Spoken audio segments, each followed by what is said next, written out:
Okay, friends. Our read aloud today is part of our brand new unit that we're going to start today about families or relatives and who are the people in our families, what are their names, what do we call them in English and in Ojibwe, and also how are the ways that they help us and teach us and love us. So, our story today is Meshom and the Little One. It's by Elaine Wagner and illustrated by Marie Michelin Hamlin. Now, on the cover, I can see things that I know. Maybe this is a girl and her grandpa. I'm not sure. And there's Mizige, okay, or eagle. So, we're going to find out a story and what this is about by reading it. I'm a little sniffly today, guys, so if I sniff a little bit, sorry. Shauna stood barefoot on the wooden deck of her new home. Snow-capped mountains, blazing sunlight surrounded her. To see more clearly into the distance, she squinted her eyes. When you squint, you make your eyes kind of small so you can see better. Overhead, she saw a soaring bald eagle. Megeze, she called in Ojibwe. It's good to see you.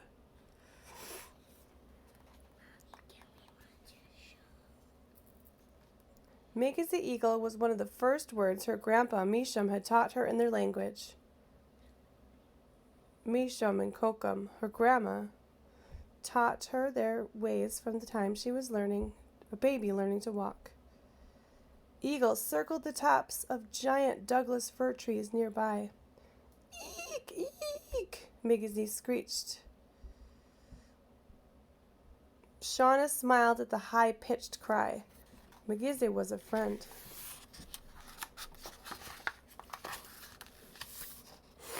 Two weeks ago, they had moved to the West Coast where Shauna's mom had a new job as a nurse. Back home, they didn't have a grocery store. Groceries were bought at the local garage or from the nearest town. This city was huge compared to their small community in Manitoba. Manitoba is in Canada, which is a different country, very close to Minnesota. It's in a different country. Manitoba's in Canada. There were a lot of grocery stores and large shopping malls. Shauna missed her cousins and friends from school. Most of all, she missed her grandparents. She spent every day with them until she was old enough to go to school. The first grandchild in an Ojibwe family was special. Shauna was the firstborn and special to her family.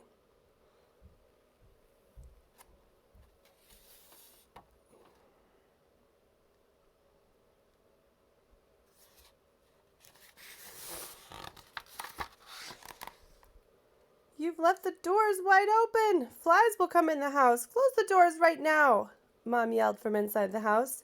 What are you doing, Shauna? I'm looking at the mountains. They're so big.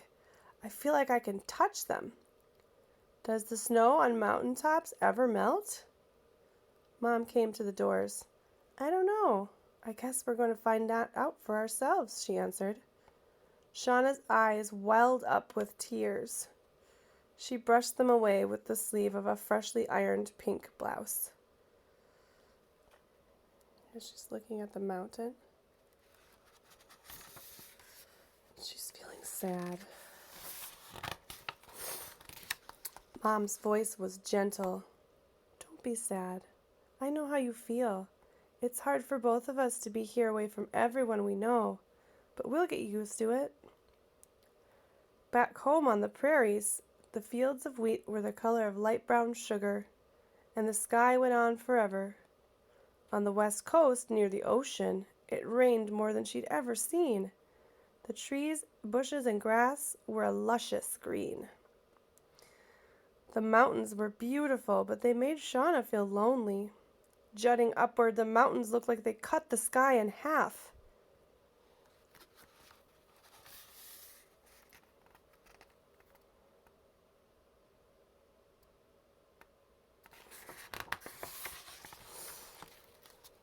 When school starts, I'll make some new friends, she told Mom. Mom asked, Would you like to go to the mall and look around? It will be your birthday very soon, and Meshom and Kokom are coming for your party. We can shop for new clothes for you. Shauna closed the doors and raced upstairs to her bedroom to change into jeans. There's Shauna's bedroom.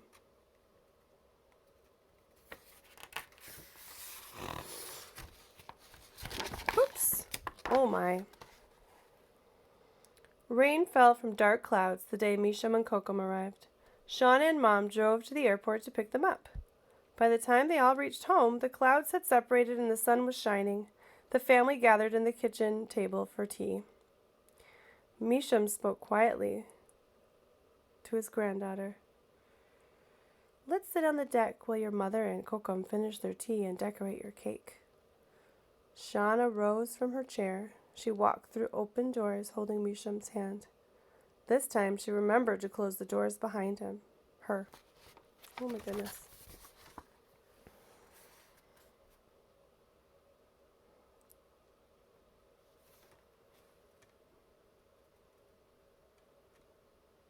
There's her grandpa.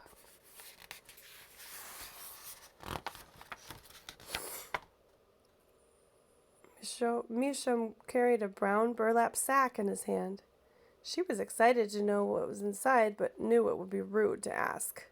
Her stomach felt like butterfly wings were flapping inside as she peeked at the sack curiously. Nothing could spoil this wonderful day, not rain, not flies, not anything. Meshom's words and actions were always gentle, but his eyes held a twinkle of mischievous light. Ooh, he's got maybe a secret or a surprise. His hair was pulled back in a ponytail. He wore his favorite blue denim jeans and a fancy belt buckle with a big turquoise stone in the center. I have something special for you, Meshom said. It's a surprise. Oh, let's look at Shauna. She looks very excited, doesn't she? Okay, turn the page. Shauna stared at the burlap sack again. A gift was wrapped inside, she thought. What is it, Meshom? She asked, and laughed with excitement. She wanted to grab the sack and open it. Meshom passed the burlap sack to his granddaughter. Gifts do not always come to us wrapped in pretty packages. That does not mean they are not special, though. This gift I give you means a lot to me as an Ojibwe person. If you follow my instructions after opening the sack, I hope it will mean a lot to you because you too are Ojibwe, Meshom said. There they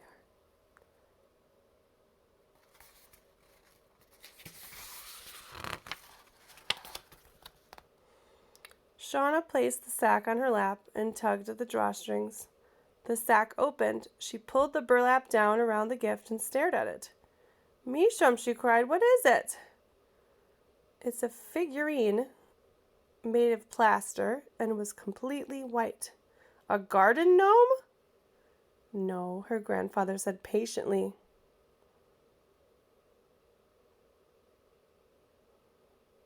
This one is a little one, a part of our Ojibwe culture.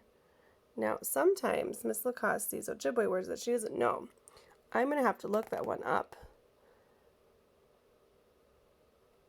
How to pronounce it right, because I don't want to say it wrong.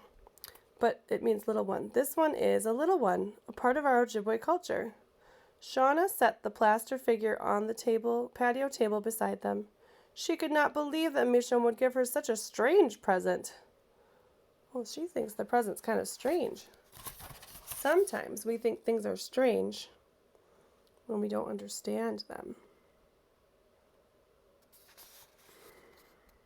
It does look a little strange, right? It's just a white thing. Putting his arms around Shauna's shoulders, Meshom spoke kindly. This gift is as unique as you, my granddaughter. The little ones were mischievous but good. So they're kind of naughty but good. They watch over us and protect us. They are seen only if they want to be seen. They are little tricksters. They like to have fun and play jokes on us while teaching us to be alert. So teaching us to pay attention. Many years ago, I gave your Kokom an amber bracelet on our wedding anniversary. She put it on the bathroom counter while she washed her hands. When she reached for it, it was gone. Meshom's eyes widened and he continued, Kokum hunted all over the house, but nowhere could her bracelet be found. She told me that a little one had visited that day. 2 weeks later, when she went to fill the kettle, there was her bracelet beside the kitchen sink. The little ones had returned it. This is one of the mischievous games they like to play.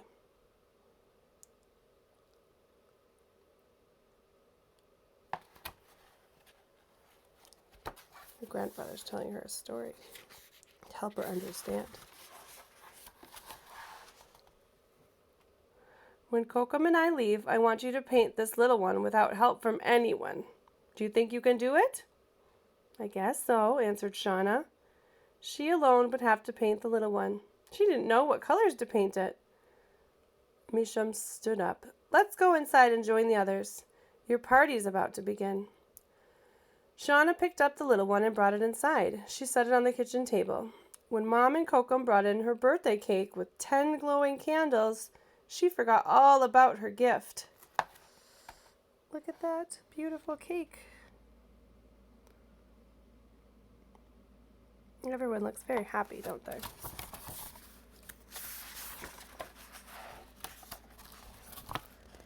The next day, Mom and Shauna drove Meshom and Kokum back to the airport. During the ride home, the car felt very empty without them. As she drove, Mom glanced at Shauna. Let's go to the craft store and buy paint, Mom said. Meshom told me about your little one. Shauna hesitated. I don't know how to paint it. You'll find a way, Mom encouraged her. Last year at school, you liked painting. Oh, there's the airport with the airplanes in the sky.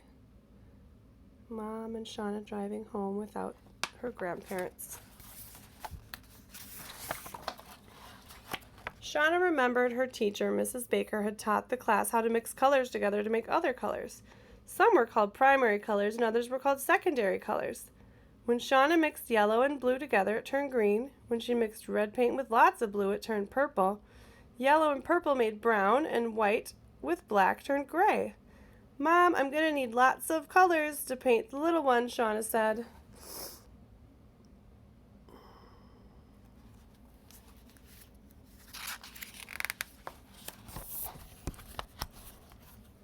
At the craft store, Shauna picked out the colors she wanted. She chose 3 paintbrushes and a can of sealant to add shine.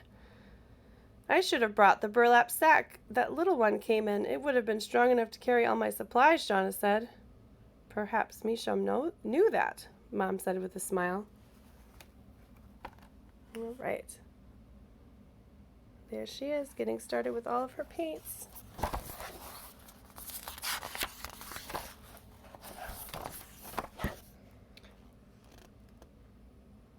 Back at home, Shauna carried her art supplies and the little one downstairs to the basement. On a table in a corner with a bright overhead light, she spread out pages of an old newspaper. She set little one in the center of the newspapers. Shauna carefully lined up her paint bottles and 3 brushes. Then she sat and stared and stared and stared at little one for a long time. Time for supper, Mom called down the stairs. Shauna trudged up the stairs. She still didn't know what colors to paint the little one.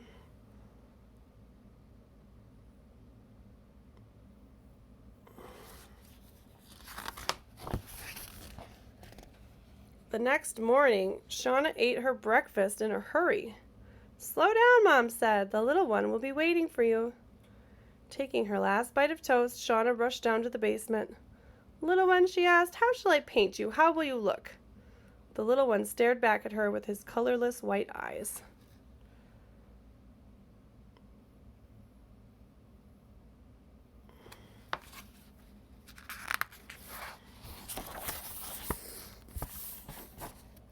Sitting on her stool, Shauna picked up the bottle of red paint and shook it. She poured a few drops into a small dish. She dipped her brush into the red paint. I'm going to start with your headband. It will be bright red, the same as Meshom's favorite baseball cap he wears every summer when he goes fishing on the lake. How will that be, little one? The morning passed quickly as she painted. See, she's painting his headband.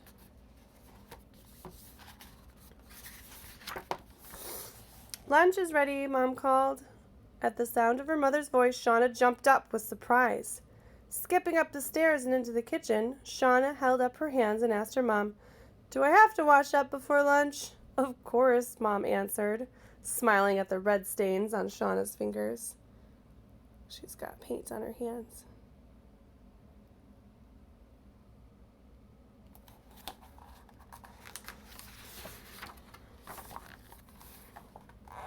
Shauna chose a different color every day and slowly painted every inch of white plaster. When she sat down to paint, she thought of Meshom and Kokum. They seemed to be with her in the room. Somehow she didn't miss them quite as much when she was painting. She painted the little one's flowing hair silver, the same as the elders'. His face was the color of a new copper penny. He had purple lips and high brown cheekbones. Shauna chose light blue for little one's shirts, with white, green, red, and yellow ribbons hanging down the front. So painting the little one is helping her remember and feel like her grandpa and grandma are with her.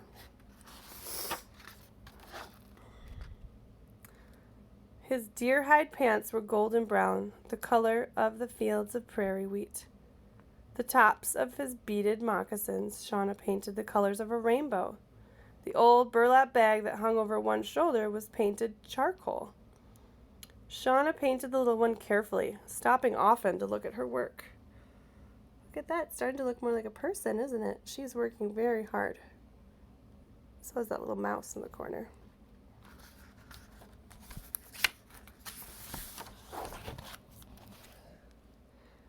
As she painted, Shauna shared her adventures in her new city with the little one. She talked to him like a friend. She told him how much she looked forward to starting school, meeting her teachers, and making new friends.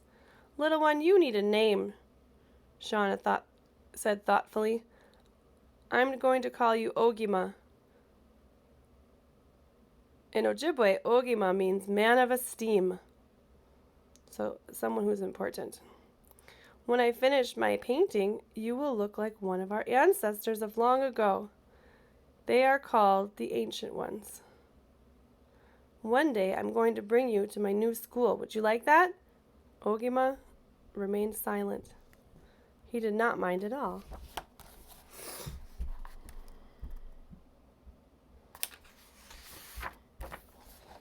Meshom had told her that the little one was special. Shauna had followed his instructions carefully. She had painted little one all by herself. She was not in such a hurry to finish her painting. With each gentle brushstroke, Ogima became alive with special meaning for the little girl. Only Ogima's eyes remained unpainted. Shauna chose the color of dark blue. It reminded her of the deep lake where she fished with Meshom back home. Blue was also the color of her father's eyes. She remembered him only a little, mostly from the stories her mother told him. Her father had died when she was very young and just beginning to walk and talk. In the center of Ogima's eyes, she painted black pupils with a bright speck of white. It made a twinkle of mischievous light. With one last stroke of her brush, she was finished. Shauna's excitement made her eyes glisten with tears of joy. Upstairs, the doorbell rang. Shauna heard her mother's footsteps cross the floor as she went to the doors. "There's someone to see you," Mom shouted. Shauna climbed the stairs 2 at a time. There in the doorway stood Meshom. Outside, behind him in the sky, Shauna saw a soaring bald eagle. "Megeze," she called out, and Meshom turned to see. Pleased to hear her using her Ojibwe language, Meshom smiled at Shauna.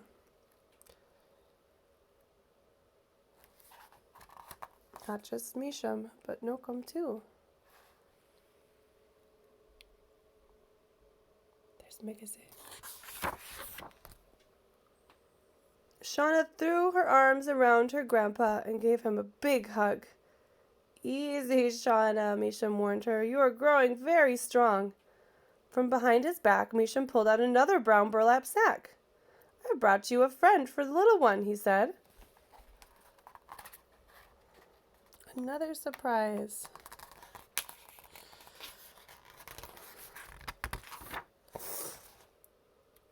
Meshom, I love you. He handed her the sack, and she pulled at the strings to open. Inside was another unpainted little one. Shauna laughed with delight. Placing her new little one on the floor, she hugged Meshom once more. Meshom, I already have a name for my little one. I call him Ogima. Do you like the name I gave him? I like it very much. I'm glad you've remembered your language lessons, Meshom said. I knew you would grow to love your little one. All that was needed was time.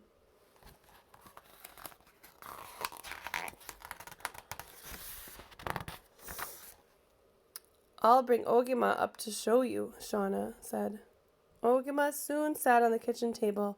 Meshom stood back to admire him. You have done an excellent job with your painting, he told Shauna. Ogima, I want you to meet a new friend. Shauna set her new little one beside Ogima. We'll call you Ogima Kwe, and you shall have a white buckskin dress. Meshom nodded approvingly. Ogima Kwe means woman of high esteem. Important woman. It is a very good name. When you start school, Ogima will not be alone. The two of them can keep each other company and be twice as mischievous. Ogima's eyes seemed to twinkle, just like Meshom's. Ogima and Ogima Kwe. And that's the end. All right, I know this is a very long story, but I hope you stuck with it because I think it's a really special story about how families help us when we're sad or we have big changes in our life. All right.